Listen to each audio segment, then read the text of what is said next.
Fue en la quietud de la noche, cuando hasta los dioses parecen dormir, que el faraón tembló. La luna egipcia se deslizaba sobre el Nilo como una daga de plata. Todo estaba en silencio, salvo en el corazón del hombre más poderoso del mundo antiguo. Faraón, hijo del dios Ra, rey de reyes, había soñado, pero no era un sueño cualquiera, era un abismo, una visión perturbadora. En el primer sueño, 7 vacas hermosas emergían del río, seguidas por 7 vacas flacas y enfermas, y estas últimas devoraban a las primeras. Luego, en otro sueño, 7 espigas llenas y doradas eran engullidas por otras 7 secas, quemadas por el viento del este. El faraón despertó empapado en sudor. No era superstición, era un mensaje, uno que ni sus magos, ni sus sabios, ni sus sacerdotes podían descifrar. Egipto, la joya del mundo antiguo, se hallaba en su cúspide, los graneros rebosaban, los canales del Nilo danzaban con vida, las ofrendas llenaban los templos, pero en medio de tanta abundancia, el poder tembló, porque un sueño así, en la tierra de los símbolos y los presagios, era una amenaza tan seria como un ejército enemigo, y entonces, uno de los siervos del palacio, un copero, olvidado en las sombras del recuerdo habló, recordó a un hebreo encerrado en prisión, uno que interpretaba sueños con una precisión escalofriante. Su nombre, José, un esclavo, un prisionero, un extranjero. El faraón lo mandó a llamar de inmediato. En minutos, José se encontró ante la figura más poderosa del mundo. Su túnica aún olía a humedad y encierro, pero en sus ojos había algo más profundo, una certeza que heló la sala del trono, y habló: Dios te ha mostrado lo que ha de venir. José no dudó, no tembló, no buscó palabras pomposas, solo explicó: 7 años de abundancia, luego, 7 años de hambre que consumirían la tierra como langostas. La imagen era brutal, exacta, inevitable, pero no era solo una advertencia, era una oportunidad disfrazada de pesadilla. José no se detuvo en el anuncio, propuso un plan: recoger durante los años buenos, administrar con sabiduría, crear reservas, canales, depósitos, convertir Egipto en el único lugar con comida, cuando todo lo demás cayera en la oscuridad. Era un plan de guerra sin armas, y Faraón lo entendió. El viento cambió en Egipto esa mañana. El hebreo fue vestido con lino real, recibió un anillo de poder, y fue proclamado visir, segundo en el trono, dueño del hambre y de la esperanza. Pero lo que nadie sabía es que esa decisión no solo salvaría a Egipto, salvaría al mundo entero.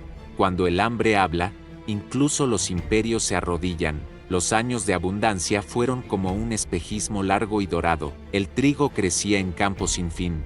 Los cielos eran benignos, y el Nilo, como si obedeciera una voluntad superior, derramaba vida en cada rincón del imperio. José, con una mente afilada como una daga nubia, dirigía cada paso. Ordenó construir almacenes gigantescos, cavar depósitos subterráneos, catalogar hasta el último grano. Algunos lo tildaron de paranoico, otros de profeta, pero todos obedecieron, y entonces, el cielo cambió. Primero fue un calor seco que se instaló sin aviso, luego los campos se quebraron como cerámica bajo el sol. El Nilo ya no cantaba, apenas susurraba, las hojas se tornaron polvo, los animales, huesos ambulantes, y la gente, desesperación, no solo en Egipto, Canaán, Cus, Fenicia, Mesopotamia, toda la región cayó en silencio. El hambre era ahora una sombra con dientes, una criatura invisible que devoraba sin saciarse.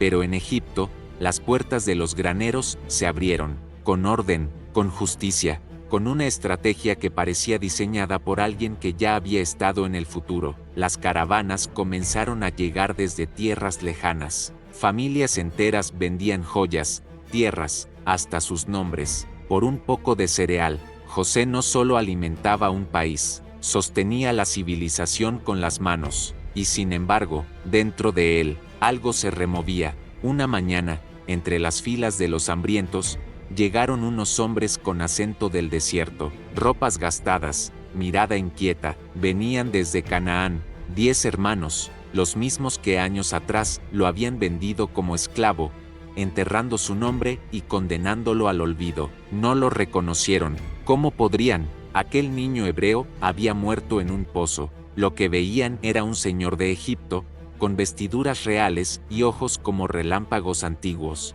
Pero José sí los reconoció, y el pasado, como un río desbordado, se coló por las grietas del presente. No habló, no los delató, jugó con la verdad, les exigió pruebas, interrogó, los hizo sudar de miedo, pero dentro de él, el conflicto crecía, venganza o redención, justicia o perdón.